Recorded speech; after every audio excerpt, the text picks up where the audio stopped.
This video is sponsored by The Chosen Prime. Link in the description below.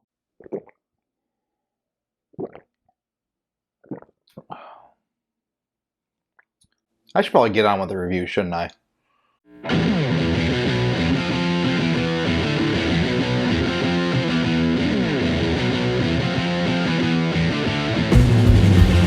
What is going on, everybody? S.L.B coming at you with another video review.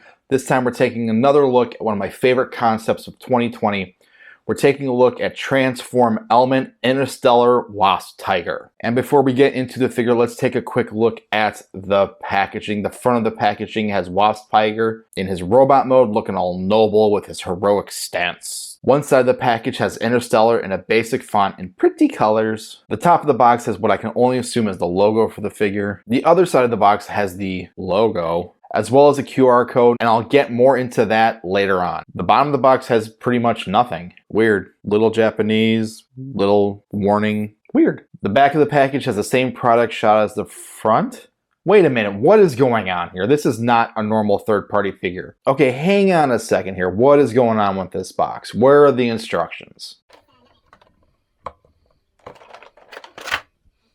Hello! Well, you remember that QR code I mentioned earlier? Well, let's scan that and see what magical place it takes us to. Would you look at that? It takes you to a website where they show you how to transform the figure. Well, isn't that special? I'll go more into how I feel about this in my final thoughts. First thing included is a set of what look to be like thrusters, done in yellow plastic with some added yellow paint. It also has some black painted accents that are molded pretty well. On the face of the thrusters is silver with metallic blue paint that really pop when added to the other colors. For some reason, you can open this side of the thruster and you may wonder what to do with it. Yeah, because in the instruction video, it doesn't show you. Well, I had to watch a few videos to figure it out. You can plug the thrusters on the hands in robot mode, and now Wasp Tiger has hand blasters. Yay, Bayverse. What the instruction video does show you, however, is where to store these in animal mode. On the back of the animal are these slots where the shoulders are, and you can take any tab on the thruster and plug it into the slot. Don't feel discouraged. The faces of the thrusters are similar, so you don't have to worry about, did I put it on facing the right way? It is, however, recommended in the video that you point the thruster with the flat section towards the back of the animal mode. Last thing included is this piece, which you can probably guess is going to be the tail of the beast. The tail follows the same motif as the thrusters, as well as the figure, where it is done in yellow plastic with some added yellow, black, and silver paint. There is a hole at one end, so you can plug it in the animal's ass, and it adds to the overall aesthetic of the beast mode. It has some articulation as well, so you can jazz it up a bit to give it some extra character.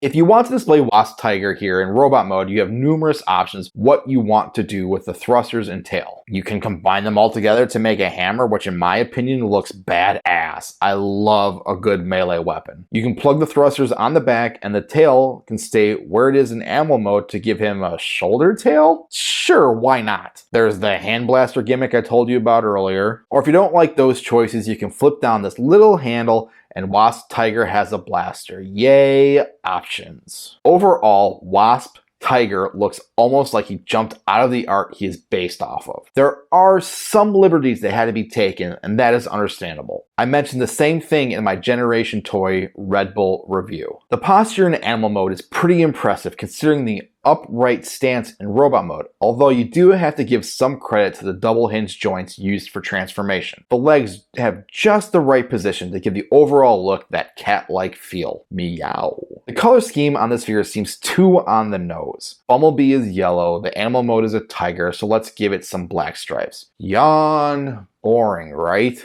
Wrong. Everything works so well on Wasp Tiger. The flat yellow, either plastic or paint, really stands out with that black. Throw in the white paint and silver details and nothing is boring about the color design. To top it all off, this figure has these two painted eyes picked out in the blue that have a piercing yet calm feel to them that mostly depends on how you have the mouth positioned. Articulation is at best meh. The head can't look up, but it does have some side-to-side mobility. The mouth can open to reveal little blasters that are painted in silver. All of the joints have a nice range of movement, and all of the joints are solid, so you won't have to worry about him over time losing mobility. I'd say that having him next to Generation Toys Red Bull and Gorilla in animal mode is rather pleasing. You see, animal mode scale doesn't really bother me in this instance because these are artistic concepts derived from someone's imagination. Who cares how they scale with each other? Red Bull and Gorilla look cool next to each other, but it was missing something. You throw in this figure and things just keep getting better. I feel like I'm in a zoo, but this zoo won't bother my allergies. The transformation video is very helpful, however there's one key piece they are missing. They never mention the hinges in the rear legs. Like, this is a key piece to the transformation and they never mention it. What the fuck? I mean, besides that, everything flows fairly well when going from animal mode to robot mode. Behold, the mighty Wasp Tiger in robot mode. The concept is awesome. I am not speaking of, oh, it's an animal that transforms into a robot. Geez, what do you think this is? Beast Wars? No. This is not Beast Wars. I'm not knocking Beast Wars. Shout out to Stasis Lock. Love you guys. You take Bumblebee and give him some medieval armor with a new paint job. Throw in an animal head and the animal butt on his shoulders at a la Leo Convoy, and this is what you get. And I dig it. The paint from animal mode to robot mode transitions without fail. All the white accents in his chest, arms, and legs really stand out and hook you in. Silver really fits with this paint composition, and the added silver and gray accents really just add to the medieval tone. Wasp Tiger has molded bits of detail throughout his entire body that add to the robot and armor aesthetic, but it's the painted bits of detail that really drive that point home. Take the chest, for example. One color does not dominate the real estate. Nice and even distribution of a very pleasing color palette. The same can be said for the thighs. How easy would it have been for Transform Element just to do yellow and black and called it a day? Very easy, some might say. The added silver and gray accents throughout the entire area really stick out. Articulation is okay for Wasp Tiger in robot mode. The head has a wonderful range of movement. The shoulders have a nice ratchet joint and don't feel discouraged by the shoulder pads. They can move out of the way to give you some more movement, which is a bonus. Each finger is separate, although there's only one hinge. Legs have a decent amount of mobility. They can go forward and back far, though the outward movement is hindered just due to the thigh mold. The knees are nice and solid and have a good double joint in them. The feet can go forward and back and they can pivot. Well, I'll talk about that in my final thoughts. So who knows how this is supposed to scale with the other T-Beast figures? Like, really, is he supposed to be shorter than Red Bull because in G1 Bumblebee was a mini-bot and Sideswipe wasn't? No, this is a completely reimagined version of beloved characters, and the way Wasp Tiger looks with Red Bull and Gorilla has me giddy as an anime schoolgirl. In my opinion, I think he looks great with these other two, and I can't wait to see what else comes out. Now, some may make the argument that this figure looks too much like a Zoid, and to them I say, hey, it does. Fuck off. If you're not familiar with the T-Beast art design, I can see where your confusion comes from. Me, I love this design. The one issue I have in animal mode is just where the head stands. It sits too low for my taste. Like, in a pounce stance, it looks good the way it is. But if I want him in a relaxed pose, you can't get the head up like a normal cat would. His head should be up a little bit, like a normal cat or dog.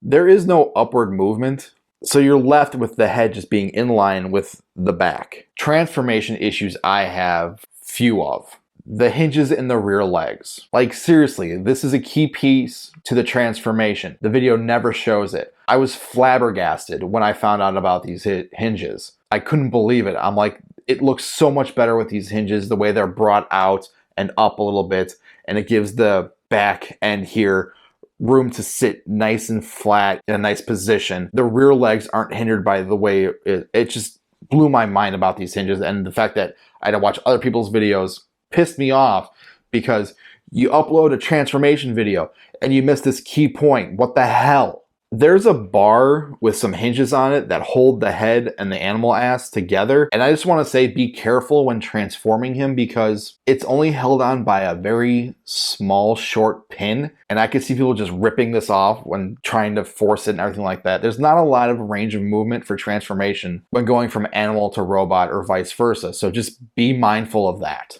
The robot mode feet, these are feet, and hands, really nothing tabs in. It's all just there. There's no ratchets down here in the ankle area. And the animal mode feet in the back, nothing tabs in anymore. And these are floppy messes. Like, not super floppy, but enough to be a bit of annoying. The hands, there is die, I forgot to mention this earlier, but there is die cast in this figure. And the hands, when you tab them in, you've got a plastic peg here going into a die cast metal slot here. And it, how do I put this? It fits pretty good on one side, but not the other. The head in robot mode sits too far down for me. Like, I would have liked it if it was up a little bit more, especially when you have the visor on. Like, I get he's supposed to be wearing armor, but at some angles, it just looks like he has a double chin or no chin at all. So when I was writing the script for this, and I was trying to piece together my views and opinions on the video instructions aspect, my brain went in two different directions. And it boils down to one simple question. What kind of instructional video do I want? You have two options. One being the way they did it here. You've got the figure in front of the camera and said reviewer transforming it just like he does in this video, and just like countless others like Emgo, Bobby Skullface, Son of the Empire do. Or your second option would be stop motion. You have the camera facing the figure on like a Lazy Susan, zoom in on the part that is supposed to move, highlight it, then move it. All in stop motion. That may take a while to do, and I know I've tried stop motion, so aggravating, I do not have the patience for it. But this isn't me doing the instructional video, these are the companies. But this is where my head went with this. Which do I prefer? Both have its pros and cons, but either way, if this is the route that the third-party companies are going with their instructions, choose one of these two ways. Now let's talk about the accessories. I love the idea that each part has a purpose. And I love the numerous options you have, whether using them as weapons or storage. Melee weapon, gun, just having them store on this figure. When you have the thrusters stored on the back, it doesn't make him top heavy at all. I mean, they're very hollow and they're very light, so it doesn't hinder him doing a stance. When you throw the tail on it, I mean, it really adds to the design of the T-Beast art that this is based off of. Why my brain stuttered, I have no idea. What I don't like is the one issue I have with the tail, especially since I'm gonna be using it I want to use it as a melee weapon. I like the hammer aspect. It's just best to show you. This big hinge right here, very loose. I know it's small. I know other third-party companies have done this before, but I would have loved a ratchet joint just in this hinge alone, just to solidify this, because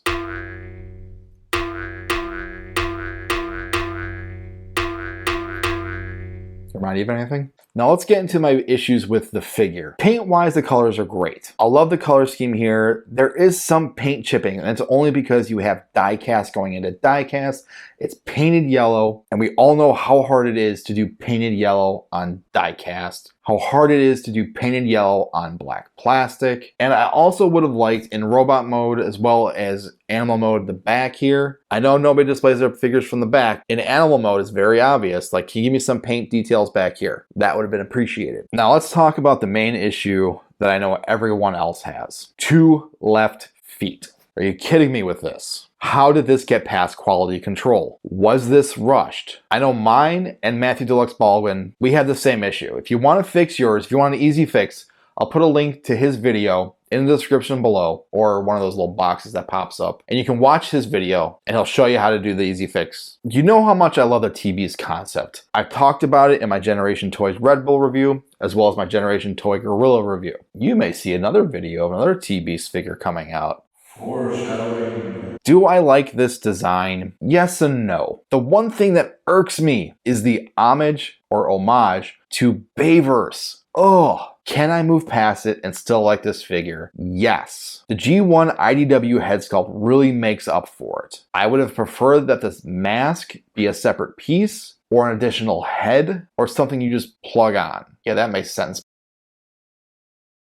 Overall, this figure could have used some more time in design and quality control. Don't get me wrong, I am digging this concept. There are just things I wish could have used better attention. Maybe an extra tab for the animal mode feet so they stay in robot mode, a thooping point for certain appendages to stay in place. It just needed some more TLC, is all I'm saying. I'm still going to keep it, I'm still going to display it. It is what it is. We just have to move on past this point. There's no going back now. Unless another company does another one and it's better than this. So, this is S.L.B. and this has been my review of Transform Element Interstellar Wasp Tiger.